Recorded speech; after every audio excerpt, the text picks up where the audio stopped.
Welcome to Adventuring Dimwits and Hyperactive Dragons. In our first session, we start the story of Haskell, a tiefling rogue who has been ripped from their home in Hell to a world thought completely cut off from all other worlds and planes of existence. Haskell is played by Jackie.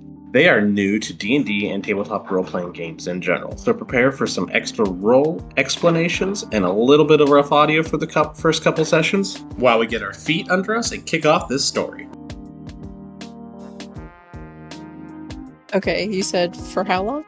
I think he figures he's been there for about a month or two. Okay. Long enough to kind of get a feel for the place, long enough to really kind of, definitely not call it home or anything, but to actually, be familiar with the city. I'm sure she's explored, gone out and about, maybe not a lot during the daytime, just because of, I'm sure, temper has kind of filled her in the climate of where she is.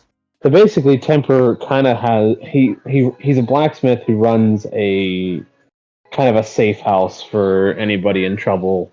Did you look at the map I had posted of the city? Briefly, I think, yes. So Loophole kind of has three sections. You have the eastern side, which is the slums. It's kind of a lot of rundown, abandoned buildings. Mm-hmm. People still live there, but it is basically just the crappy slums. Very crowded. Buildings are built right on top of each other, and you can never tell which houses are actually lived in and which ones aren't. And then on the western side of the city, you kind of have the working class, blue collar people. They run the farms. A lot of the smitheries and stuff like that. And then in the central section, you have the larger houses, the nice manors, and then just the nice town feel to it. You have the keep to the northwest. That is the main government building for the Commonwealth, which you are now a member of, basically. As much as anybody who lives there for 2 months could be considered a member of a community that doesn't actually like your type of people. I think you had put something about... You talked about creating a network of thieves. Basically, Temper isn't going to be like the person running that or really that involved, because he is a smith first, and then Yes. but he runs the safe house to keep you safe. But he would be able to kind of point you to the people that you would need to see, and also you would of course run into random people who would come by and seek refuge in them. In 2 months, how active is Haas? How much has she, or how much have they really done in the city? Have they pulled any jobs? Yeah, so I was figuring they probably had 1 or 2 jobs, probably. Because I thought they need money, so they're helping Temper. Firstly, They're learning how to blacksmith, and Yes. while at the same time still pulling a few jobs here and there. Yes, correct. Does Haas think of themselves more of a thief or like more of an assassin? Because they have killed. More of an assassin? Yes. Okay. So the thievery would be basically I'm gonna steal to kind of get my foot in the door, kind of get a feel for the place, and have a nice little safekeeping money or something, just until I can get my name out there for some actual jobs, for some real big time stuff.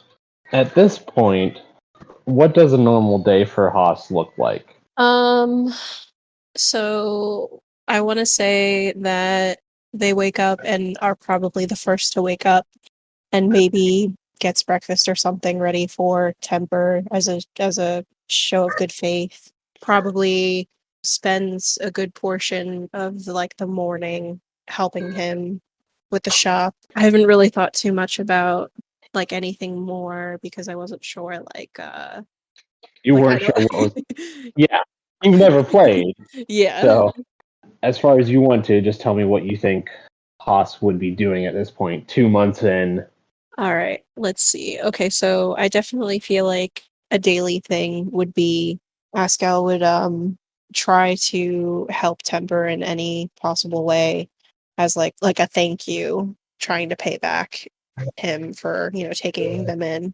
So daily thing in the morning, make breakfast for Temper, help him with the shop, he shows them a few things with regards to the apprenticeship, and then I don't know if there's like a meeting place for the guild for thieves or whatever that they could probably, I guess, like hang out or something.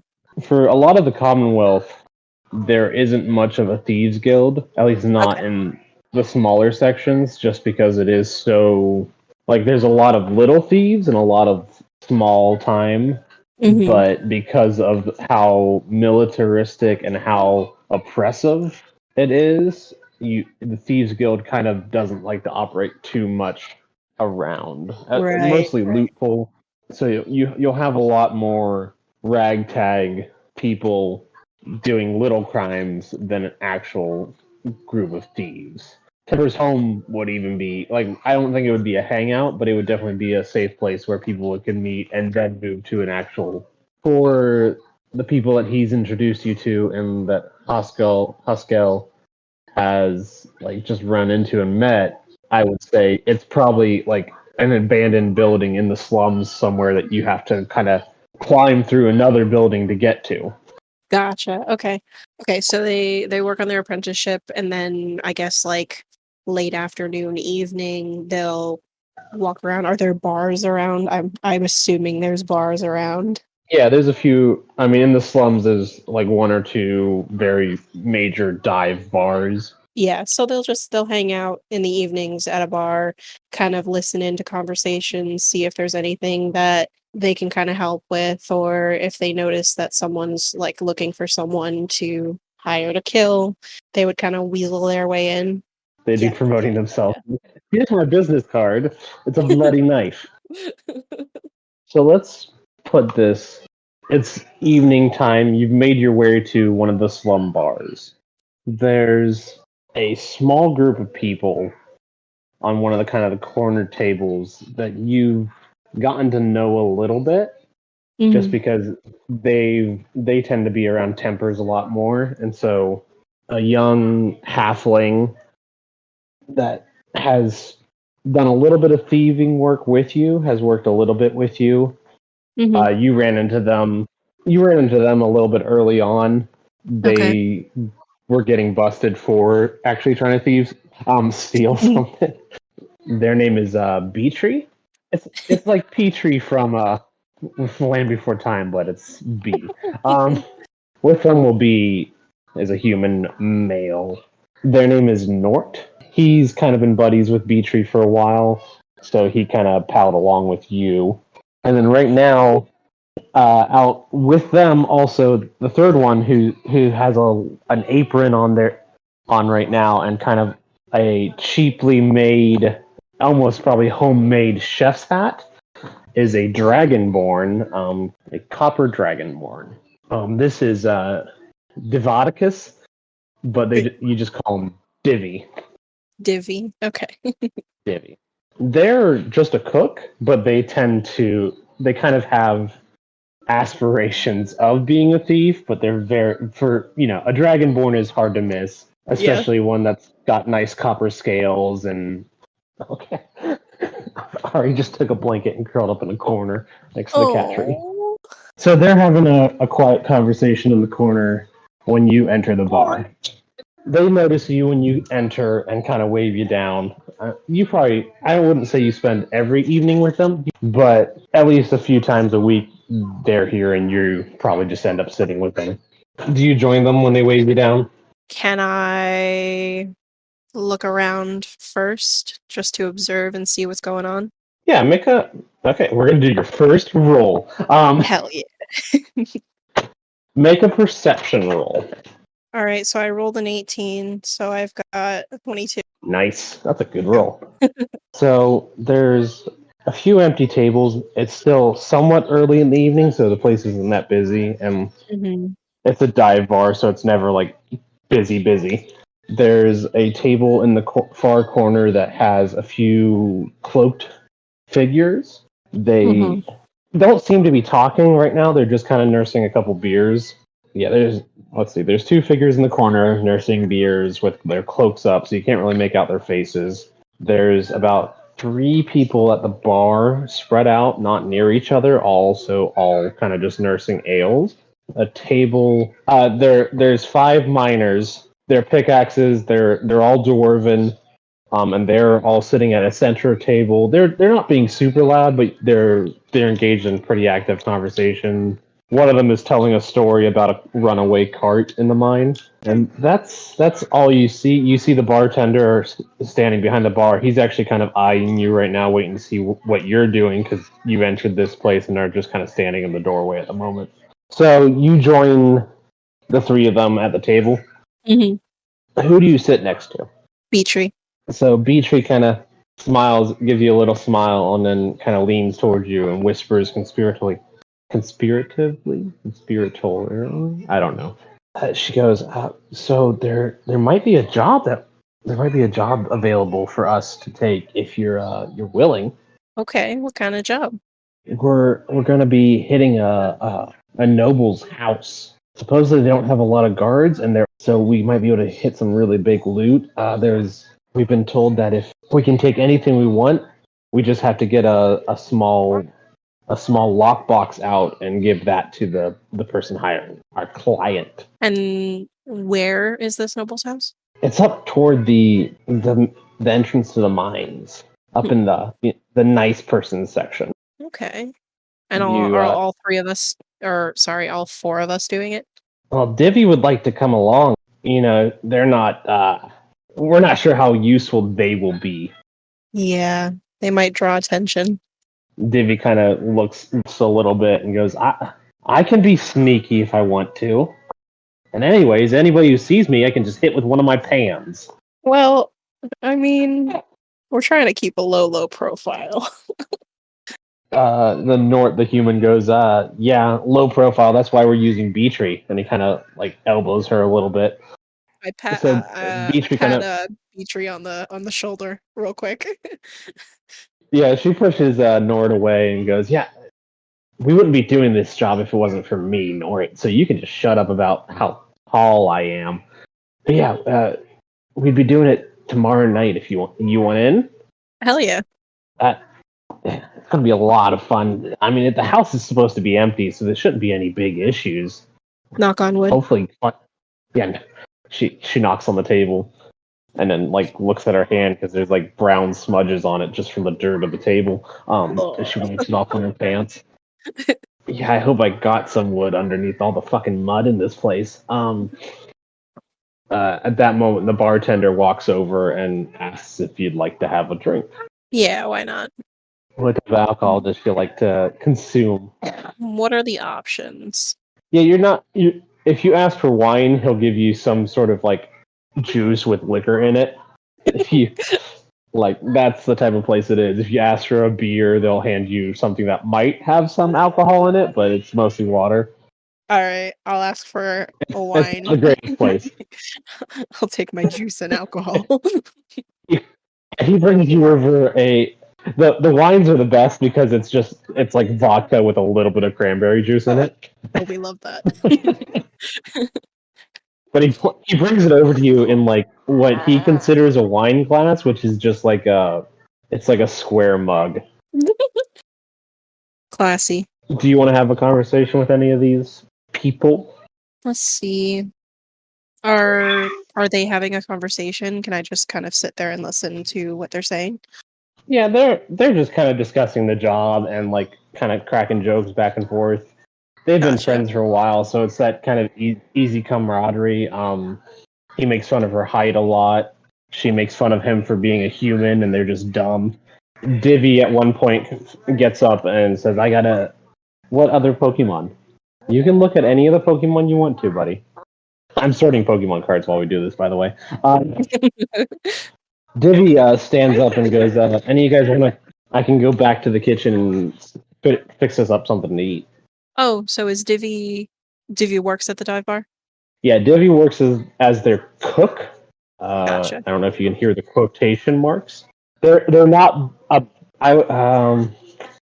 Actually, you know what I'm going to do? I'm going to roll to see how good of a cook they actually are. Oh, God. Because I like deciding this by dice rolls. It's my favorite thing to do for anything. Oh shit! That didn't sound good. You would eat a few specific things that you know he can make without like messing up too badly, Mhm. but you definitely wouldn't try to experiment and like order something. Yeah, you can look through it. Sneasel is a ice and dark type, so this one's Fucking, water. that's hilarious What? because I was literally just gonna say, "Oh, tell him, surprise me." Yeah, if you tell him to surprise, he will probably he'll get a grin on his face, like really happy. But you probably will live to regret it, or you might not live to regret it, depending on how bad it is. Gotcha. Okay. How about what are a couple things on the menu? Fantasy burgers. The things on the menu are like kind of generic tavern food. You get there's a fish and chips, but this is nowhere near the water, so you're pretty sure any fish wouldn't be fish. And since this is in the slums, a lot of the meats, like they have a steak, but if you look at it closely, you're pretty sure it still has kind of the outline of the rats that they used. Oh, great. So I'll tell So him, you deal with yeah, what they just have. make me a burger, please. Yeah, He, I asked you he, nicely. he smiles and says, "All right, I'll fix you up a burger." He looks at the other two, and Beatree look and goes, just grab me some chips, I guess." And he nods and wanders off. Yes. Score bunny in the snow? Yes, Scorbunny's fighting in the snow.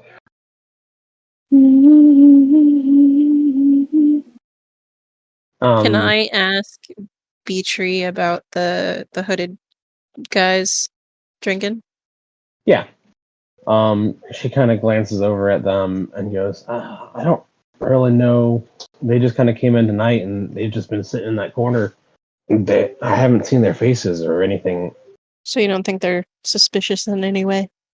I mean, not really. I mean, who isn't kind of suspicious in this area? Who doesn't want to come in kind of unnoticed if they can? True. You got me there.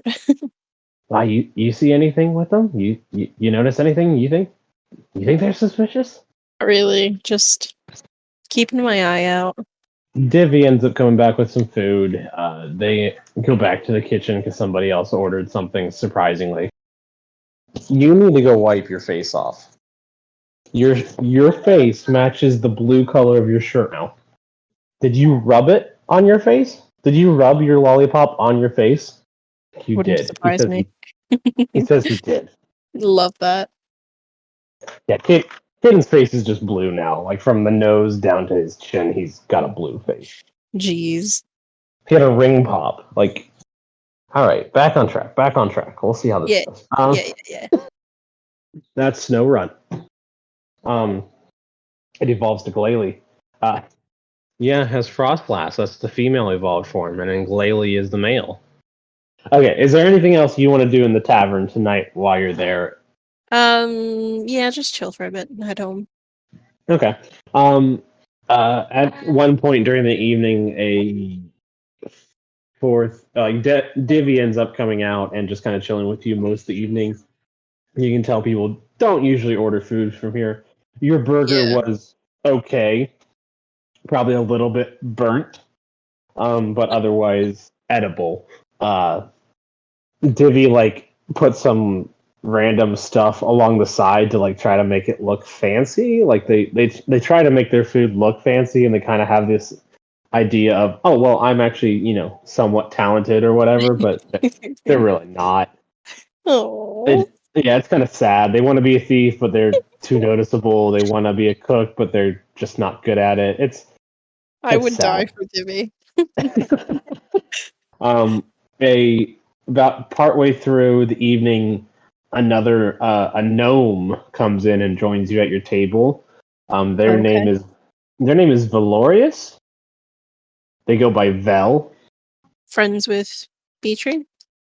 They're kind of friends with all you. They're a little newer to the group, just like you are, but they're Vel is a gnome furniture maker. They work at like a small furniture shop on the blue collar side of the city. Mm-hmm. They also do a little bit of thievery on the side, but they're more of a pickpocket when they see the opportunity rather than like a big job.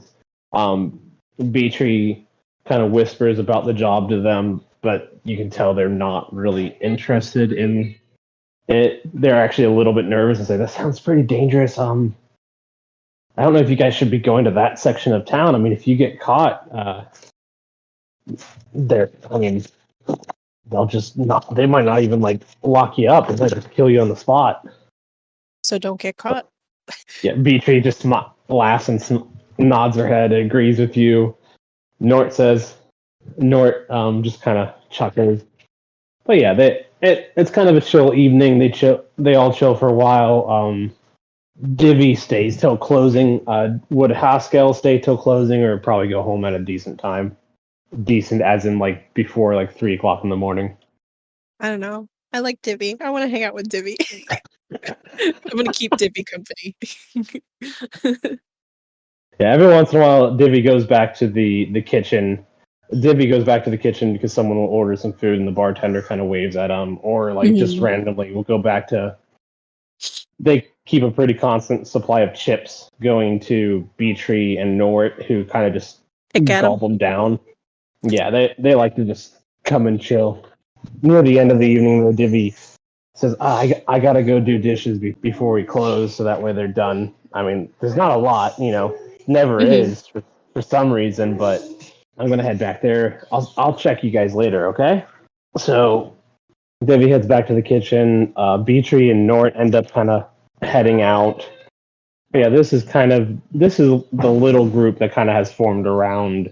They all know Temper. They all kind of have used his safe house at times here and there. Okay. You've run into most of them either out and about or in his actual safe house.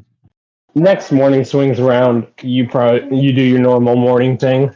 Temper usually doesn't get up until a little bit after sunrise. Temper kind of looks at you as he comes down from his room. Late night last night again? Yeah. Figured I'd hang out with Divvy. Oh yeah, that's a good Dragonborn. I wish they could actually find something they like doing and were good at. I had him in here for a little while, but I almost lost a foot because of that. Oh God. I feel bad for the poor guy. Have you found any jobs? He kind of looks at you. He starts kind of building the fire for the smithery and starts pulling tools down and getting ready to make some stuff.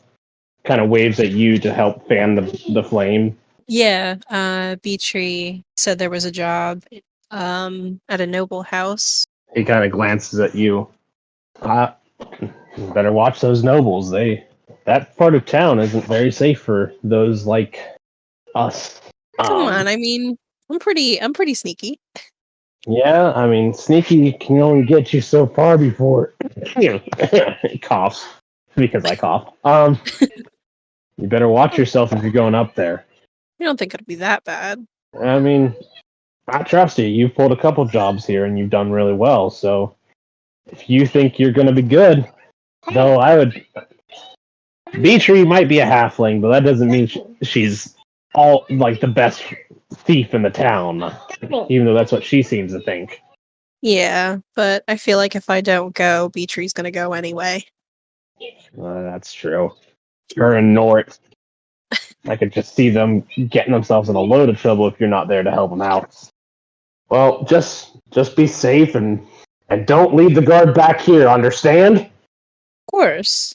So you go about your day like normal, and then when the sun starts to set, I'd say you and Beatree probably have a meeting place that you usually, like if you're going to pull a job together, you would know where you're going to meet her at. So once it starts getting dark, you head there. You're at the northern side of the slums, probably in the near one of the outer houses that you guys have discovered are abandoned, right near a guard tower. It's gotten dark. You can see off to your right the flames from the large Commonwealth smitheries, like the official government smithers that run 24/7. They're the ones who create this kind of ashen look to the city and keep the whole area covered in smoke and smog. God, yeah. So you get there and you find Beatree kind of hiding in the shadows with Divvy. Oh God. Divvy notices that you probably have a look on your face. Yeah. They said, "Don't." They sigh. Don't worry, I'm not coming with you guys. I just wanted to see you off. Though after this, you gotta promise me you're gonna help teach me be sneaky like you. Promise? Promise, Haas? I promise. Good, because Beatrix says I'm unteachable, but I don't think so. I think you got it in you, and I want to teach you because I feel bad. Not in that way. I feel bad that you were born with such beautiful copper scales that are so distracting that it's really difficult for you to hide and be sneaky, but there's a good use for that, and we're gonna find out what it is. Smile, like really large, huge grin on her face. CB, at least somebody has faith in me. Um, she says, "Well, I'll let you guys get to it." And Beatrix, Diddy walks off, kind of a spring in her step because someone believes in them for once. Beatrix watches them go and shakes her head. You really shouldn't give them hope about that. I've never seen them be good at anything, just kind of bad at everything. Well, And I mean, I tried teaching her how to sneak and pickpockets, and we almost got strung up on the gallows because of it. So you better watch it. Just I be will. careful. I Okay. will. I feel like there's a good use for maybe she can be a distraction in some sort of way, or she can use being the center of attention as kind of a strong point. Yeah, I guess it wouldn't be bad to have someone who could cause a distraction. And Divvy is definitely a distracting individual. Can you imagine them standing out in the middle of like the noble sector and just like scales all out in the sun just shining? Man, everybody would be drawn to that. I could pick so many pockets. See? Of course, then the Commonwealth soldiers might come and imprison her just because they're a dragonborn, but Well, we'll figure something out. yeah, I guess we'll have to now. All right, Nord already headed up to stake out the place. He's got it easy being human. But we're gonna have to sneak our way up there. I know Haskell has like a hood. Does Beatrix have a hood? Yeah, Beatrix pulls up a hood over her. Her outer garment is almost fashioned to make her look like a kid, Oh, okay. because since halflings they're similar to humans, but she can get away with stuff because she kind of looks like a kid most of the time. So she keeps Gotcha. her ears are halflings' ears are pointed a little bit, so she Mhm. keeps them covered and kind of adopts like a childish act. She can sometimes get away with stuff. You guys pull up your hoods and start heading your way into the noble sector of the town. Make for me a stealth roll. So you'll just roll your d20 and then add your stealth bonus to it. So it'll Oh be God, yeah, my stealth is 7. Okay, so I got 15, so 22. so you guys. Yeah, she basically rolled the exact same. You guys make your way into the noble sector. You see a couple patrols, but they don't really pay much attention to you. They kind of see you guys as maybe like a parent and their kid or something. Yeah, I was actually going to ask before if Beatrix and wanted to like hold hands to pretend to be their child.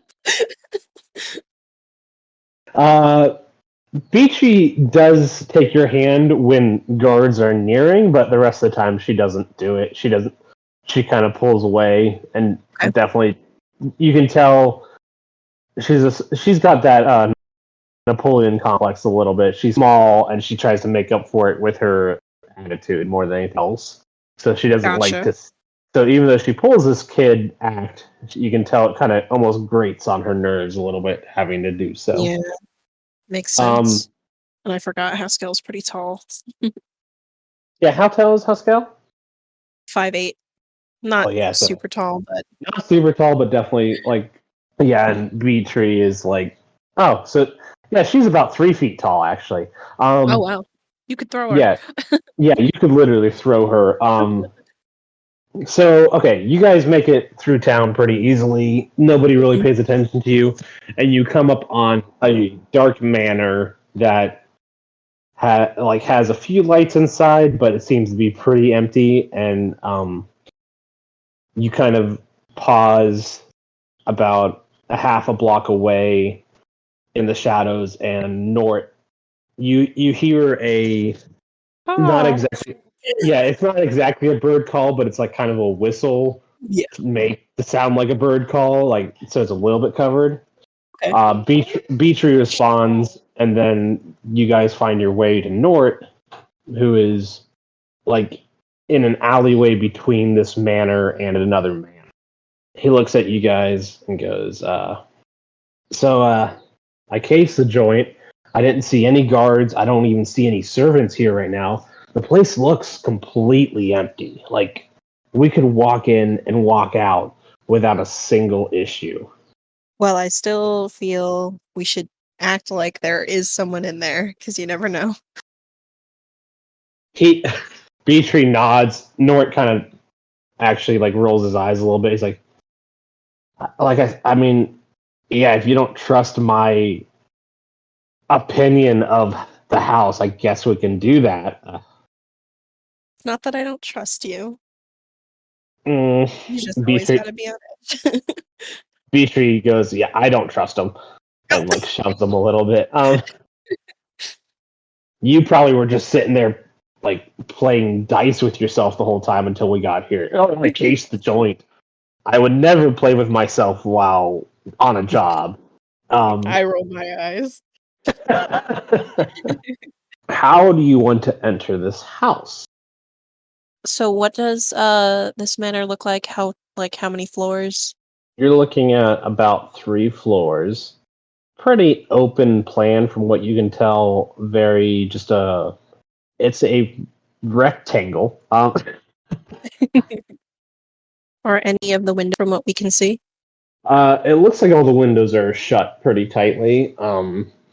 Even on the 3rd floor, you're not seeing much. The 3rd floor is kind of like it's more like an attic floor. You have the roof kind of sliding down along it. You can tell it's going to be slanted inside. There's a couple windows peeking out, but it's not like a true floor.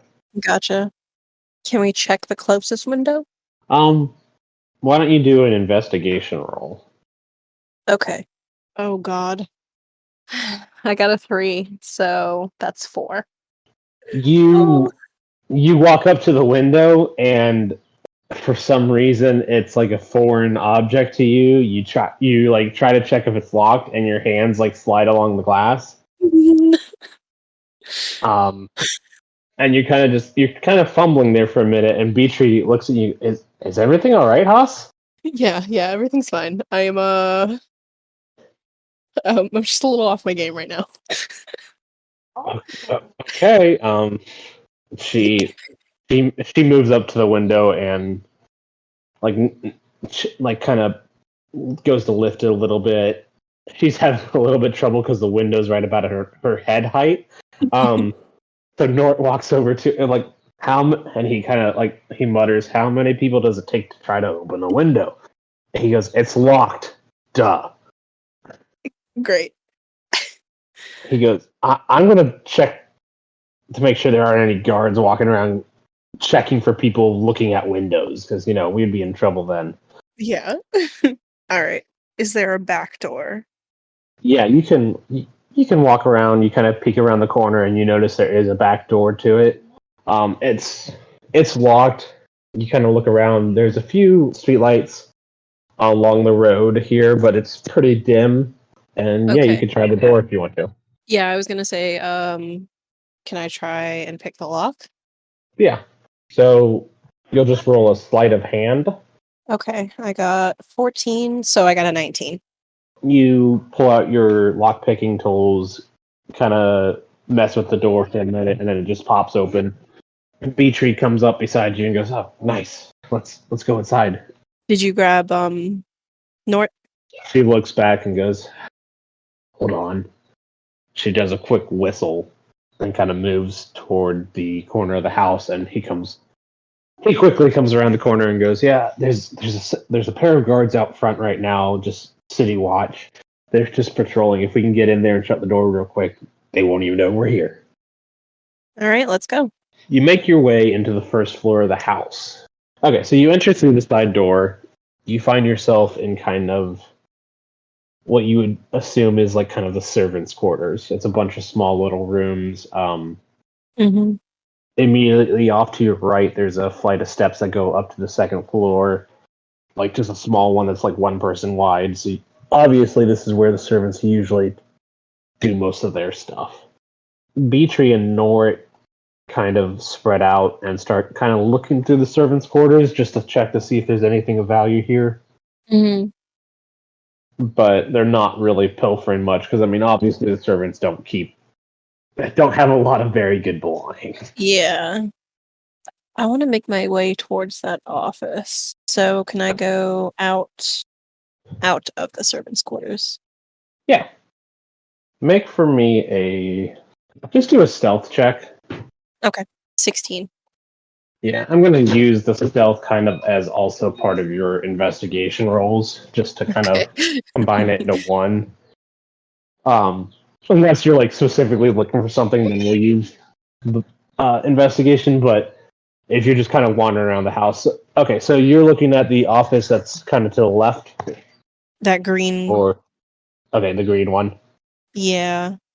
Okay, so we'll just say that you make your way through the servants' quarters into like kind of the main area and head to the left, just kind of pacing yourself around, looking to see what you can find.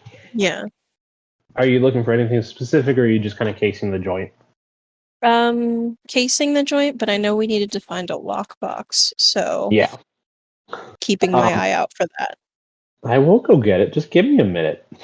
Okay, you enter the office. There's a desk by the far wall.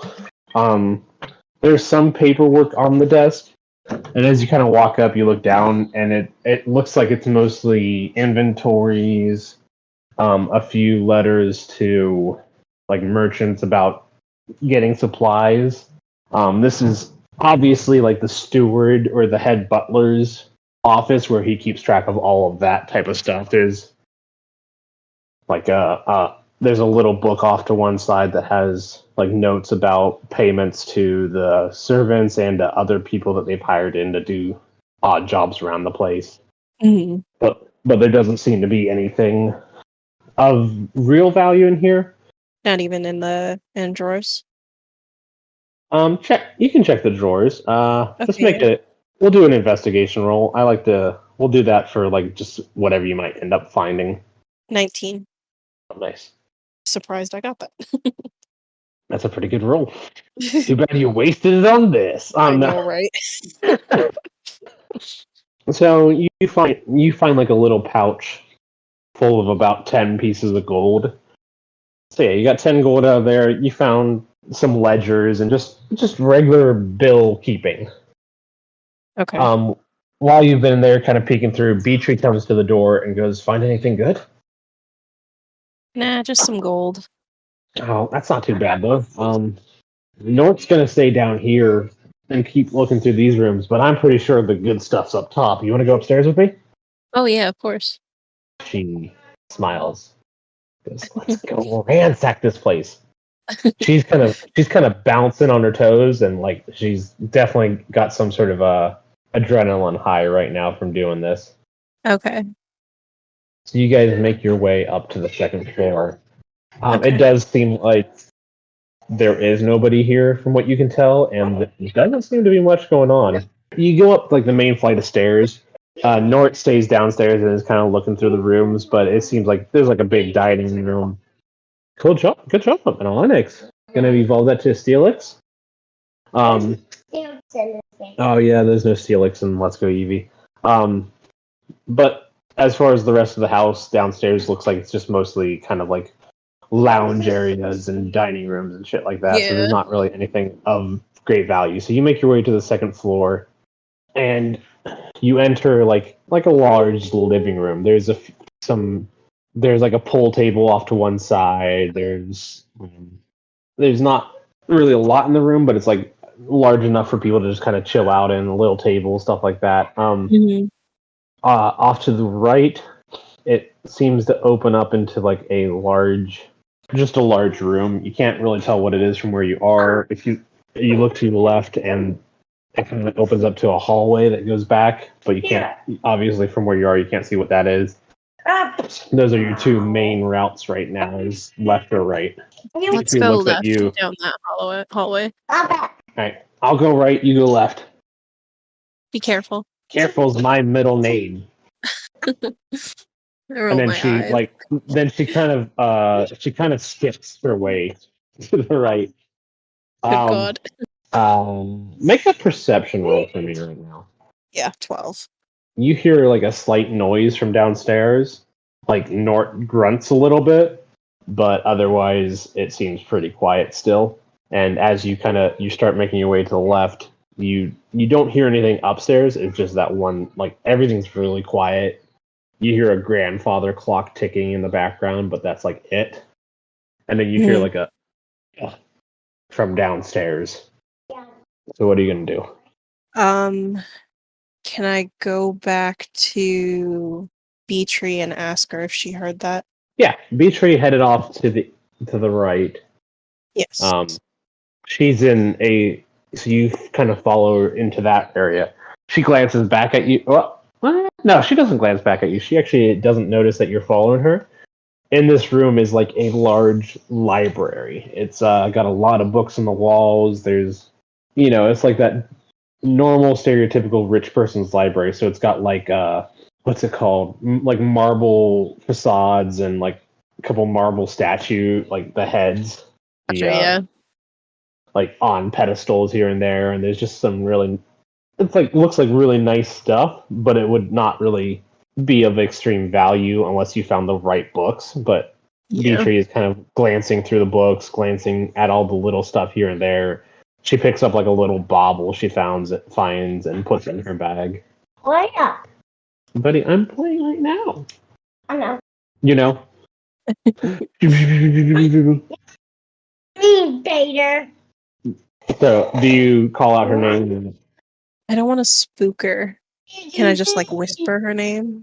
You whisper her name, and at first she doesn't notice, so you kind of whisper it a little bit louder, and then she glances up at you. Because, what are you doing, Haas? Did you hear that? Did I hear what? That grunt. Do you think he's in trouble? If he was in trouble, he'd be calling for us. I'm sure it's fine. I'm gonna go check him. Gotta roll her eyes. Okay, well, go check on baby Nort. I'll keep looking up here. All right. Keep an eye out for that lockbox. I don't think it's going to be in here, but who knows? I'm going to check for, secret passages in the library. That seems like something they do. It sounds good. She, goes up to, a light. Just a little light. Yeah, like a bust, on the side. And she, turns it real quick to the left and nothing happens. Then she turns it to the right. Nothing happens. She kind of sighs, and then she goes up to, an unlit torch on the wall, and she tries to wiggle it and pull it down like it's a lever, and nothing happens. Yeah. And you just hear her sigh again, these people have no imagination. So you go back to head downstairs? Yeah, quietly as I can. Okay. Okay, you get downstairs to the first floor. There's nothing, you don't really see him. Do you kind of whisper his name? No. I just look for him. Okay. Which way are you gonna head? All right, so I'm back downstairs from like the main area, I'm assuming. Yeah, like the big stairwell you can see. In the center. Yeah. Okay. Head towards the right where that piano is. Okay. Yeah. Good. That's perfect. You head into that room and you see Moritz on the floor, kind of holding his knee. He looks and like he's got a pain expression. He looks up at you and goes, "Fucking piano! Oh, I didn't see it, and I just hammered it with my knee. Oh, fuck!" He's like kind of rocking back and forth, going. Okay. Did you find anything yet? No, I was more concerned that you got attacked because I heard you grunt. He goes, "Why would I get attacked? There's nobody in the house. I told you, there's nobody in the house. Why don't you guys ever believe me?" It's not that I don't believe in you. I don't trust anyone. Fine, it's fine, it's fine, it's fine, it's fine. Okay. You sure you're okay? I may never walk again, but I'm sure I'll be fine. Do you need some help? No, just help me stand up. Alright. So you help him stand back up, I'm assuming. Yeah, of course.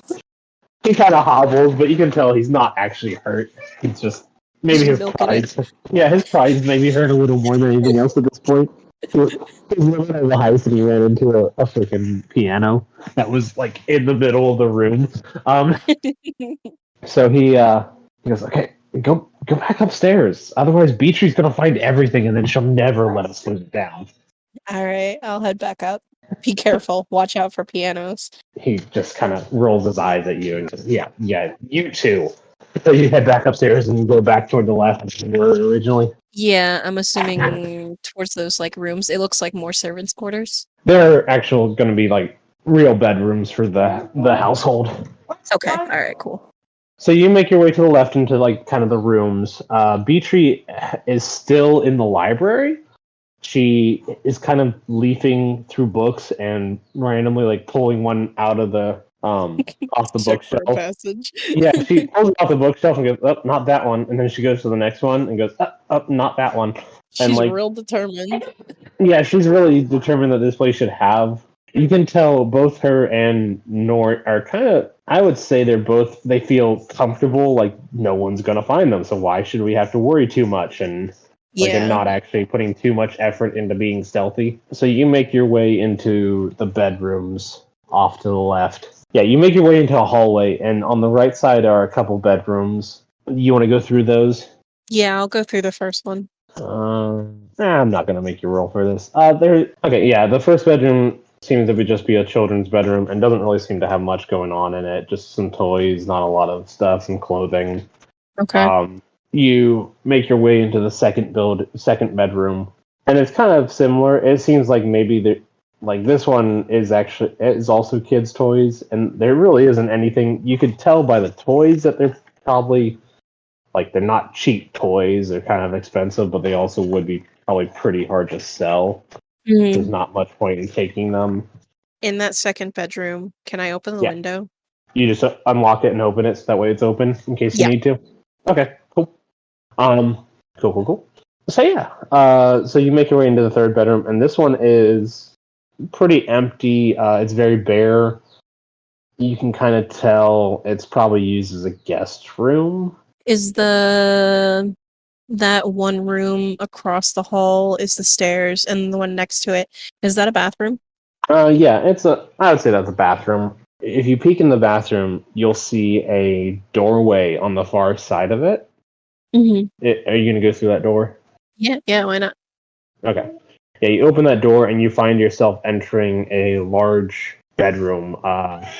Okay. There's a huge chest at the foot of the bed. There's a good bit of stuff in this room. There's a small desk against one corner. Everything in here is very nice, I would say. So, you want to pilfer the room? Yeah. Okay. Yeah, look through that desk. Okay. Yeah, roll an investigation check. I got a 9, so that's 10. Not super great. Okay. You You find in assorted coins about 7 gold worth. You find a potion of healing, just a minor potion of healing, and you find a rolled up scroll. If you open it, you'll see that it has it's actually a spell scroll. Okay.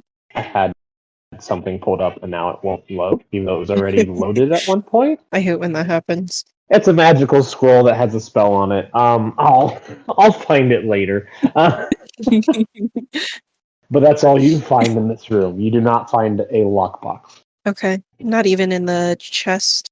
Okay, make for me another investigation roll. I gotcha. Oh, 17. Oh, nice. Okay, cool. That's awesome. I was hoping you'd get a good roll on this because I made. You are looking through the chest and you kind of pull on some clothing, move it away, and you find a blanket that is kind of rolled up. And as you move it, you realize it's very stiff and like there's might be something inside of it. Mhm. So you open up the blanket and inside a sword in a sheath, a very thin, long blade, and like a very thin sheath. Pull the. I wish I was better at describing things. You take it by its. Oh, fuck. And of course, the words leave me as soon as I start to say them. You pull it by its handle thingy that has like kind of feathers attached to the guard. And Yeah. as you pull it out, the blade is like kind of a dark blue. And as you pull it out further, it kind of shades up to like a lighter blue. And then you see like other colors kind of like it's shining like a metallic rainbow almost. And the green it ends in like a green blade. And Oh. it's a rapier. Oh, hell yeah. So you pull this out and you look at it, and it's gorgeous. The handle and the guard are like a pure silver, while the rest of the blade, you don't even know what material it is, but it has this rainbow. Like as you move it, the colors cascade along the blade. Almost like an oil slick? Kind of, yeah. Kind of? Okay. Also, as you pull it out, a little bit of like, we'll say a little bit of like a rainbow smokiness kind of flows out from the sheath and just kind of She's flows around you, fancy. and then just kind of it dissipates in the air. I'm assuming you will take this item. Yes, I will be. Charge So it. you're like, no, I don't like it. It's not quite my style. I'm just gonna put Sorry, it back in the blanket. I don't do rainbows. You have found a magical rainbow rapier. Hell yeah. Anyways, you hear a yell from the other section of the house. From upstairs? You can tell. Yeah, it's on the second floor. You hear Beatree go, "Yes." Oh. I guess she found her secret passage. You want to make your way to Beatree? Yeah, I think so. You make your way back to the hallway and then down into the central section, and you find Beatree by the steps, clutching a lockbox to her chest. It's probably about half her size, so Oh, she's God. definitely struggling with it a little bit. Yeah.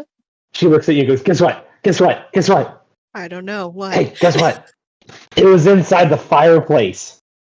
I had to pull a candlestick on the fireplace, and it opened up to this tiny little like compartment that had this."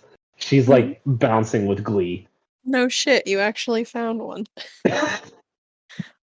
Yeah. Hopefully this is the right lockbox.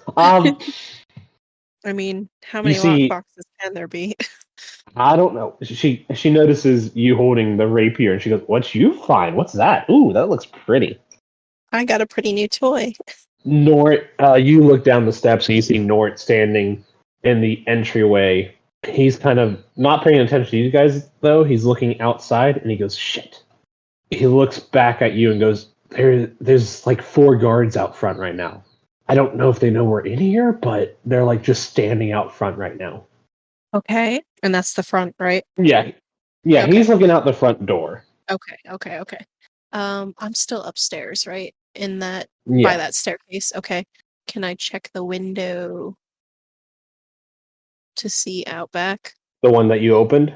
Or a different one? No, a different one. Okay. Yeah, you can check. You kind of go peek out one of the back windows. There's actually a back staircase, Yeah. and you look out a window right by it, and you see another 2 guards standing out the back. Fuck. I tap Petrie on the shoulder and point towards the window. She comes over and glances out of it real quick and goes, "Shit, how are we gonna get out of here? Do you think they know we're here? Or do you think they're just happen to be standing around the house? No, that's stupid. Fuck." Let's not jump to conclusions, but play it safe. First, Nort I joins think, you upstairs. Yeah. First, I think it would be a good idea to strap that lockbox to Beatree so that she doesn't gonna have to strap it worry to about holding Beatree? it. Yeah. Well, actually, no. That wouldn't be good. Can I we mean- strap it to Nort? Nort feel like- Nort holds out a bag and goes, "We can just put it in here." Okay. All right. Cool. Yeah, the lockbox is probably about maybe a square foot. Okay. It's just all right. like a cubic foot, basically, and he puts it in a bag and slings the bag over his shoulder, kind of Okay. like it's got 2 straps, like freaking the high school go bags. Yeah. All right. He's got it on his back. He goes, "This is not the most comfortable, but okay. How do we want to get out of here?" Give me a second to think. Beatree looks out the window, goes, should we climb up? Like, go up to the roof and see, like, maybe they'll check the house and notice that there's nobody in here, and then we can just hide on the roof until they're gone." Yeah, we could do that. I'm thinking because where I opened the window, there's like that little. It's kind What's of it? hidden from the It's back. like a half roof. Yeah, it's the roof of the first floor. You could Yeah, climb yeah. out on from like the servants' quarters kind of thing. Mhm. Yeah, so you could head that way. At this point, there is a kind of a knocking at the front door, Okay. but obviously nobody goes to open it, and it is locked still since you guys came in the side door. Did you lock the side door after you came in, or did you leave it unlocked? No, Caden says you left it unlocked, so. Okay. Well, his word is he's God. So, like, if we go there and we kind of like lay down on that roof, I feel like you could still see someone if they were there. Yeah, let's do what Beatree said. Let's find our way to the roof. I mean, we could go out that window and climb to the roof probably. Yeah, you could do that. Which way do you want to go? Let's go out the window and then climb up because I don't know what's in the attic and I don't want to risk getting stuck there. Okay. Beatree says they're starting to walk around the house. They're looking. I don't know if they're going to try to find a door and open it. I don't think they know we're here, but they think something's up. What did you do? She looks toward Nort, and Nort just kind of goes, "I didn't. I ran into a piano. That was it. I didn't do anything." You think that would be loud enough for them to hear out there? I mean, I don't think it would have been loud enough, but I mean, unless someone looked through the window when I was flying onto the ground. All right. Well, unfortunately, I forgot to lock the door when we came in, so they will probably make their way inside soon. Beatree is like visibly starting to sweat now, and she goes, shit. All right. Thanks, Nort. And Nort just kind of like puts his hands out like, Yeah. What? Defensive. I put Yeah. a hand on Beatree's shoulder and I'm like, listen, just breathe, calm down, everything's gonna be fine. You don't want to panic. Okay. Okay. So you make it to the window that you opened? Yeah. Make a stealth roll. I got 17, so that is 24. Oh, nice. Okay. You climb out the window, and Nort follows quietly. Both of you kind of crouch down, stay low on the roof, and look around. And you don't and you don't see a guard right now. And then Beatree climbs out the window, slips, and starts sliding down the roof, knocking some of the tiles down. Oh my god. And Is you she still hear these, like, she grabs on, but a few pieces of the tiles crash to the ground, and you can very clearly hear them. Okay. Fuck. She looks at Nort and goes, Nort, fuck! This wasn't Nort. Alright. Can I usher everyone back inside? Okay, as you do that, you see the lights from a guard coming around the corner, and like two guards make their way, and they notice the slate falling from the roof, and like look up toward the roof. But you guys have slipped inside quickly enough that they don't see you. But obviously at this point they know something is up. Yeah. Alright, so One of them yells out to his fellow guards and go, "There's somebody inside! They just try to climb out the roof." alright, new plan. We're going to the attic. Oh wait. I asked Beatree, that secret passage that you opened, how big was it? It was just like a little cubby hole. Fuck. They just had Alright. it wasn't like I could hide in it, but it would be cramped even for me. Nort's fat ass wouldn't even like get halfway into it. Alright, I guess we're going up. At this point, you start to hear noises downstairs, and you can tell someone must have found the unlocked door. I'm gonna have you make a dex roll, just like a straight, just add your dexterity to the roll and see what you get. Oh, I got a 10. With your dexterity? Yeah, because I got a 7. Okay, We love we're it. in for some fun. I hate this. My favorite thing is that this could have been avoided if Nort or Beatree would have rolled better. Geez, she rolled crappy. She got a 2 on that stealth check. So as you guys like make your way out of the bedroom that you open the window to and back up to that big like living area and head toward the stairs, you look down the steps and you see 2 guards like looking around downstairs, and one of them notices you guys. Doesn't see you, but probably sees some sort of movement and looks up and goes, "I think they're upstairs." So as you climb the stairs up into the attic, they're making their way up to the second floor now. Okay. So the attic is kind of like just kind of a straight hallway left to right with one room on either end. It looks like there isn't a way up to the roof from here, but you could probably climb out a window and then climb up from there if you wanted to. Yeah, I think that's what we're gonna do. Okay. Nort says, "All right, you two go first, and I'll watch your back and see if they come up this way.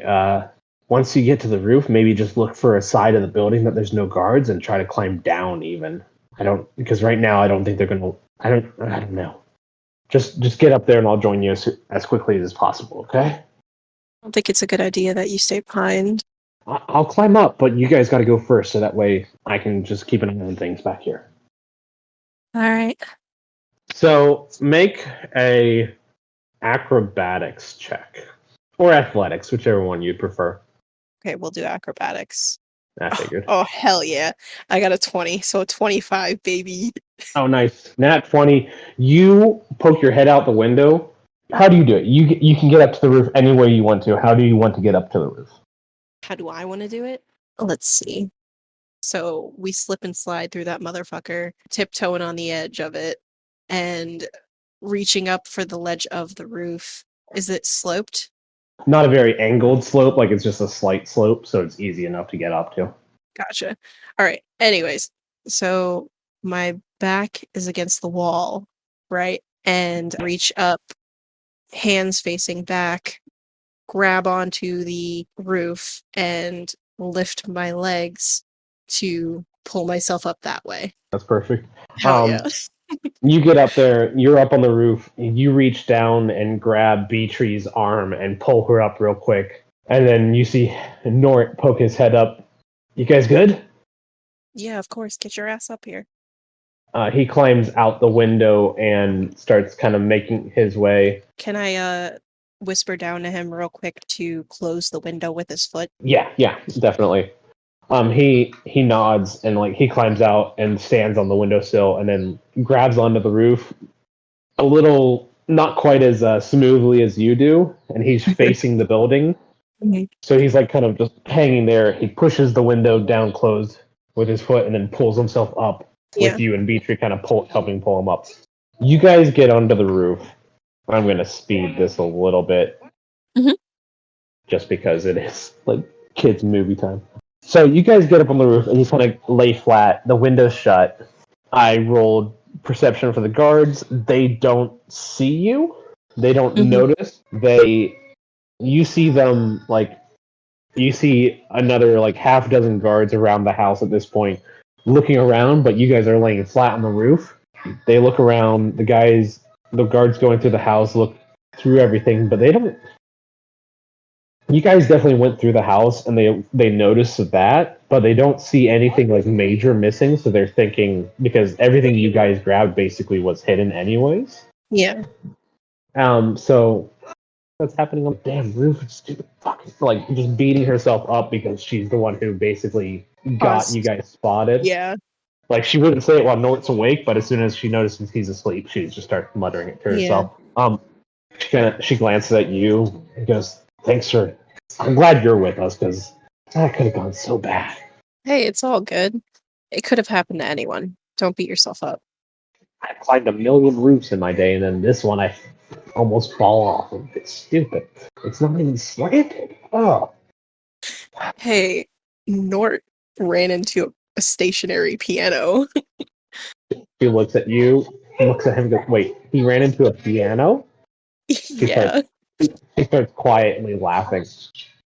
So you guys kind of wait it out. You see when the guards finally go off in their sentries. There's two guards posted out front, but there's Mhm. none in the back. So you guys make your way down quietly while it's still a little bit dark outside. So the sun might be coming up somewhat soonish. Yeah. I'm not going to make you roll for.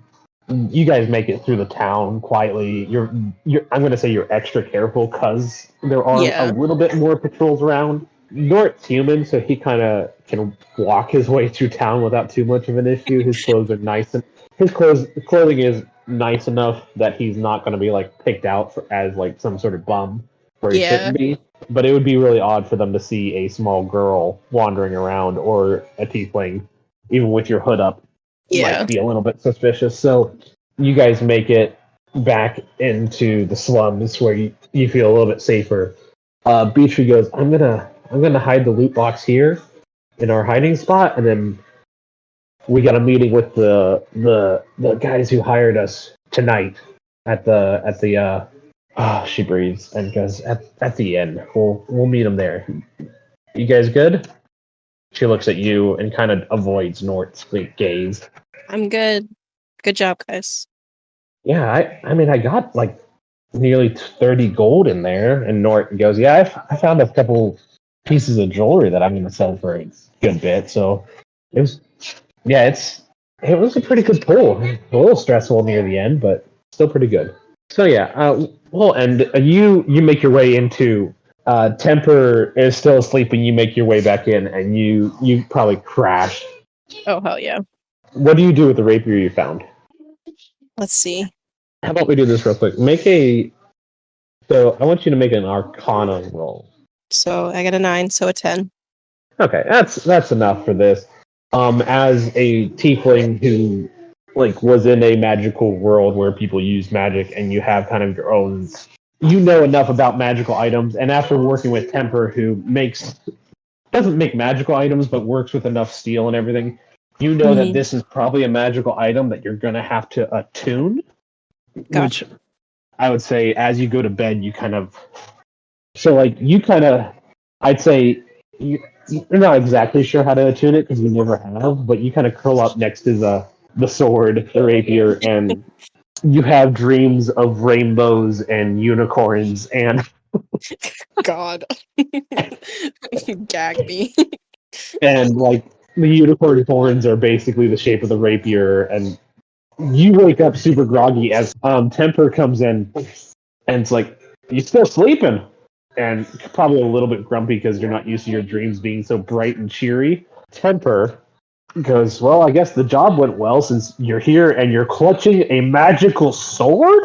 Oh yeah, I guess I am. To each their own, but I don't know if I'd sleep with a sword. And I make them, so a little kinky, but all right, whatever. Something special about this one. Yeah, I won't yuck your yum, but all right. He looks at it and he goes, "That's definitely worth a lot of gold if you wanted to try to hawk that." Kind of eyeballs it. You eyeing my goods? Just like you were eyeing my weapons the first day you came into the store. You got me there. He says, "Well, if you want to sleep in today and take the day off, I'll allow it this time, but don't think you're getting off easy because tomorrow we'll make up for it." And he walks out of your room. Thanks. Okay, so we'll end it there. We got a lot done. This is actually probably a longer session than I've done in a while.